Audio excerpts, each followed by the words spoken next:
Halo semua, ketemu lagi di video pembelajaran part yang kedua gitu ya, untuk referensi belajar coding anak-anak gitu ya.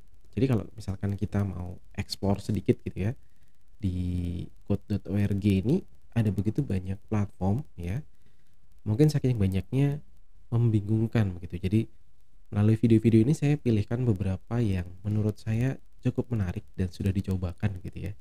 Dicobakan di anak sendiri dan memperhatikan antusiasnya, saya rasa ini bisa saya bagikan ke rekan-rekan sekalian, terutama para orang tua yang mungkin kesulitan gitu ya, mengajarkan anak gitu ya, atau mengenalkan sesuatu hal yang baru, yang sebenarnya kompleks begitu ya, tapi ini bisa bisa jadi lebih menyenangkan begitu. Baik, untuk yang video kali ini saya akan, memilih satu platform masih dari Code.org, dari Frozen ya, saya rasa anak-anak masih ingat gitu ya, karakter ini cukup fenomenal gitu ya pada masanya. Ya sekalipun, filmnya sudah lama selesai gitu ya. Frozen yang mana tokohnya tuh ada 3 gitu ya, ada Anna, Elsa, dan Olaf itu.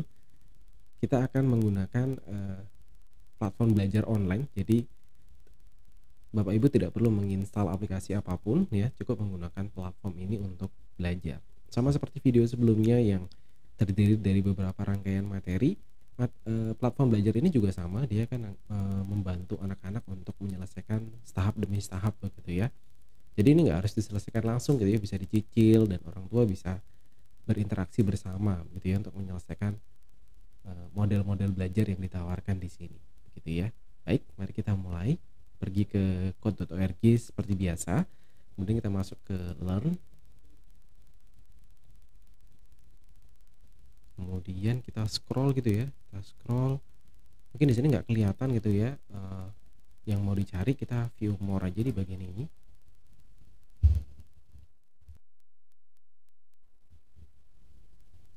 Kemudian scroll lagi, harusnya kita udah bisa lihat nih. Nah nih, Frozen ya. Ini yang nantinya akan kita gunakan untuk belajar ya. Langsung diklik saja.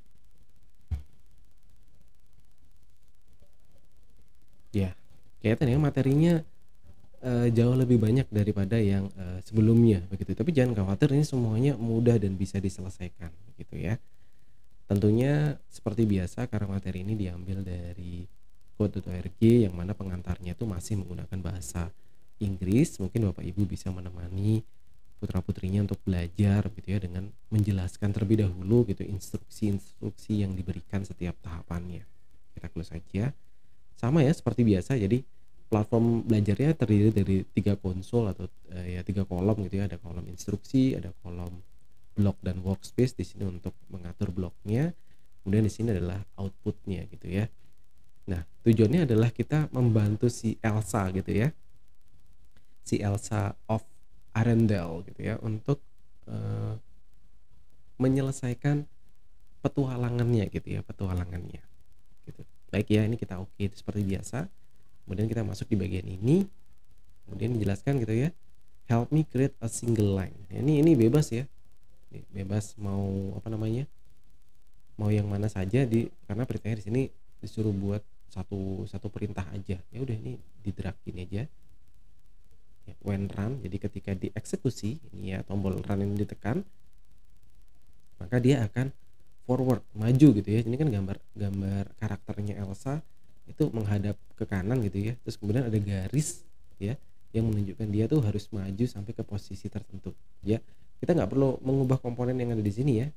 Ya bisa forward, bisa backward, ini bisa 100 pixel ataupun beberapa pixel gitu ya, itu bisa diganti. Tapi di tahapan pertama nih harusnya sih sederhana gitu. Jadi tinggal kita drag saja. Oke, ini kita run. Nah, seperti itu saja. Dan tara, kita sudah menyelesaikan puzzle yang pertama gitu ya. Kita continue seperti biasa ya. Ini mudah sekali buat anak-anak untuk mengikuti begitu ya. Tentunya nanti ada bagian-bagian yang menurut saya cukup kompleks begitu ya, sehingga orang tua perlu gitu ya mendirect anak-anaknya supaya mengerti, oh maksudnya itu begini gitu ya. Apalagi kalau saya masih ingat gitu ya, anak saya tuh sampai mau masuk kelas 1 tuh masih kadang-kadang suka suka lola gitu kalau ditanyain mana kiri mana kanan gitu, kadang bingung sendiri gitu. Oke. Yang ini, eee, kelihatan ya, tanpa membaca instruksinya udah jelas ya. Disuruh maju kemudian dia belok ke kanan gitu ya, kemudian maju lagi gitu ya. Jadi yang pertama move forward, kemudian belok kanan ya. Ini kalau kita bayangkan dia maju ke sana, kalau supaya dia bisa ke bawah sini dia harus belok kanan dulu ya, kemudian maju lagi ya. Oke, mudah ya. Jadi menyusun coding itu memang seperti itu. Jadi setahap demi setahap ya untuk mencapai tujuan atau output yang ingin dicapai dari program tersebut. Nah, tujuan dari pembelajaran itu seperti ini begitu ya. Jadi nggak langsung kita anak itu dikasih coding disuruh menyelesaikan program itu, tidak, tapi kita bantu untuk anak itu bisa memiliki eh, pikiran yang terarah dulu gitu ya. Jadi kita execute ya. Ini maju, belok kanan, dia maju lagi. Selesai ya. Saya rasa ini bisa diajarkan ke anak-anak ya. Selain mudah gitu ya, pastinya menyenangkan karena karakternya lucu-lucu.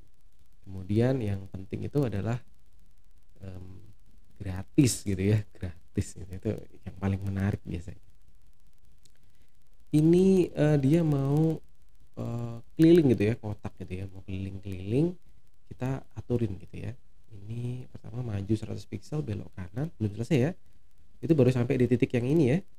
Kita maju lagi, berarti maju lagi, belok kanan lagi, maju lagi ya. Itu sampai di titik yang ini, maju lagi, belok kanan lagi, maju lagi ya.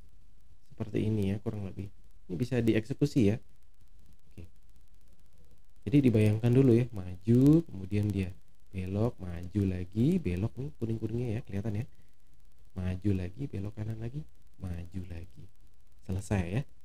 Oke, seperti biasa tidak semua tahapannya akan dibahas pada video ini. Supaya apa? Supaya Bapak Ibu bisa explore lebih jauh gitu ya, sambil cerita-cerita ke anaknya. Sebenarnya game ini buat apa sih gitu ya, daripada main game yang kurang mengedukasi anaknya, nggak ada salahnya gitu ya untuk setengah jam atau misalkan mau 15 menit saja di rumah mengenalkan game ini. Ini bagus begitu ya, ini bagus ya, ini bagus. Nah, di tahapan keempat ini dia mengenalkan tentang looping ya. Ini nggak akan saya selesaikan, jadi silahkan begitu ya dicobakan. Kurang lebih apa yang mau dilakukan di tahapan keempat ini, dia mengenalkan looping perulangan. Jadi tadi kan sebenarnya dia melakukan sesuatu yang sama berulang-ulang begitu ya. Maju belok kanan, maju belok kanan, maju belok kanan, maju belok kanan. Nah, jadi kan dia mengulangin sesuatu yang sama beberapa kali ya, kurang lebih 4 kali gitu ya. Jadi setiap satu garis ini dia akan maju sekali dan belok kanan sekali ya. Di garis ini akan maju sekali, belok kanan sekali. Berarti ada 4 kali perulangan gitu ya. 4 kali dia melakukan maju sekali dan belok kanan sekali gitu ya. Nah, ini diajarkan tentang perulangan gitu ya.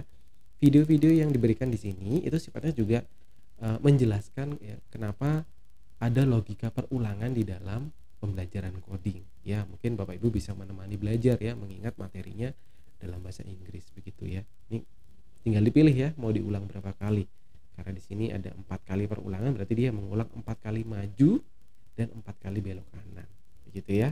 Nanti silahkan dicoba sendiri, saya tidak akan menyelesaikannya. Seperti biasa kita coba lanjut ke bagian yang terakhir.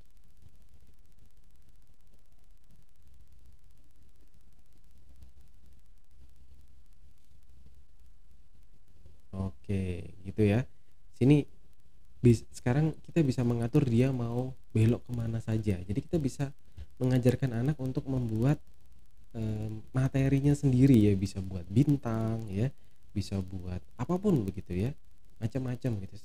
Karena di tahapan-tahapan di belakangnya ini nanti ada banyak tahapan ya, ada banyak kesukaran yang nantinya di tahapan yang ke-20 ini anak-anak akan diberikan kebebasan ya untuk melakukan explore ya terhadap coding yang ada di sini. Ada yang diulang, ini bloknya cuman lurus, belok kanan, belok kiri, lompat gitu ya, kemudian create circle gitu ya, kemudian create snowflake. Ini kan menyenangkan sekali ya, menyenangkan sekali. Ini perulangan, merubah warna, ngeset warna begitu ya. Begitu. Semoga apa yang disampaikan ini bermanfaat begitu ya, dan kalau nanti sudah selesai Bapak Ibu bisa klik tombol I finish ya. Dan seperti biasa Hours of Code ya, code.org menyediakan sertifikat ya yang bisa di-download ya untuk disimpan ya sebagai track record pembelajaran anak-anak di rumah gitu ya. Saya rasa ini kebanggaan sendiri bahwa anak-anak Bapak Ibu telah berhasil menyelesaikan sebuah pembelajaran yang terstruktur gitu ya, yang didesain memang buat anak-anak begitu ya, buat anak-anak, buat mengenal tentang dunia IT ya, computer science begitu. Baik, videonya nggak lama-lama. Semoga video ini bermanfaat. Terima kasih sudah menonton sampai di sini. Sampai ketemu di video-video selanjutnya. Terima kasih.